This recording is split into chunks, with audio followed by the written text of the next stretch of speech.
Hello everyone, and welcome to Strategic Management of Multinational Corporations, Lecture Note 7, Sources of Competitive Advantages, based on the academic courseware by Professor Shihmin Lo. In today's hyper-competitive global markets, picking an attractive industry is not enough. A firm succeeds only if it establishes and sustains a competitive advantage over rivals.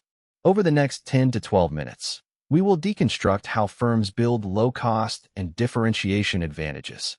We will examine Schumpeterian creative destruction, Kim and Mauborn's blue ocean strategy, George Stock's isolating mechanisms, the 7 key cost drivers, tangible versus intangible differentiation, Michael Porter's generic strategies, and the strategic impact of digital transformation. Let's step into the mechanics of competitive advantage. A firm possesses a competitive advantage when it persistently earns higher profit rates than competitors in the same market. Advantage is a disequilibrium phenomenon triggered either by external shifts in customer demand and technology or internal entrepreneurial innovation. Joseph Schumpeter famously named this process creative destruction. Expanding on this, W.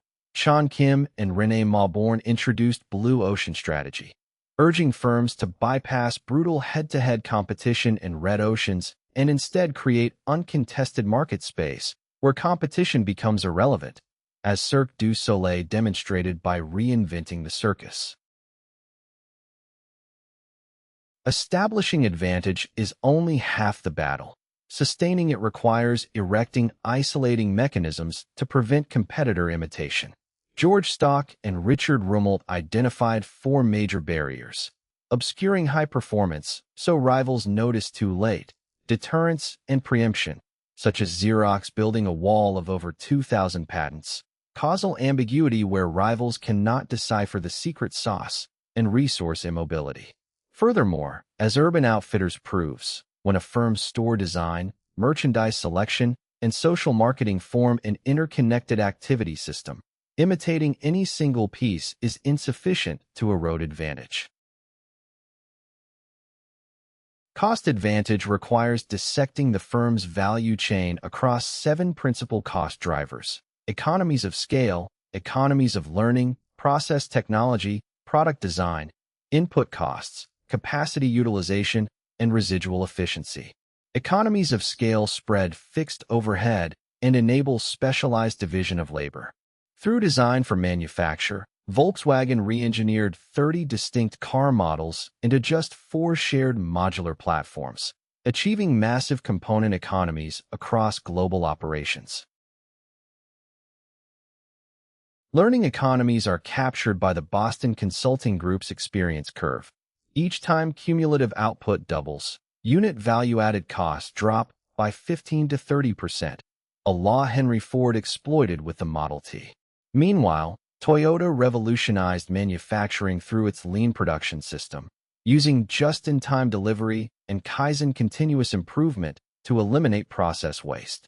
Finally, residual efficiency reflects an organization's drive to eliminate slack, exemplified by Carlos Ghosn slashing 20% of Nissan's operating costs in his first year, and the frugality of Walmart, Ryanair, and Amazon.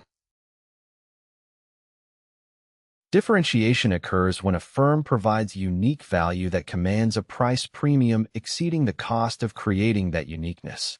While tangible differentiation focuses on observable product features like speed, safety, and durability, intangible differentiation taps into psychological needs aligned with Maslow's hierarchy, such as status, identity, and belonging. Harley-Davidson masters intangible differentiation by selling a free-spirited lifestyle experience and community belonging rather than mere motorcycle transportation. For experience goods, products whose quality cannot be judged prior to purchase, brands, warranties, and packaging act as crucial signals of unobservable quality. Successful differentiation requires product integrity, balancing internal engineering consistency with external customer lifestyle fit. For instance, Cemex turned commodity cement into a high-value building solution by guaranteeing 98% on-time delivery. Conversely, Coca-Cola's new Coke debacle proved that optimizing tangible taste while destroying intangible brand authenticity can derail even market leaders.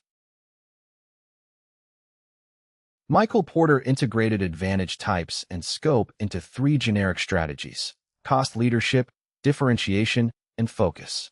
Porter warned that firms attempting both cost leadership and differentiation risk becoming stuck in the middle with depressed profits.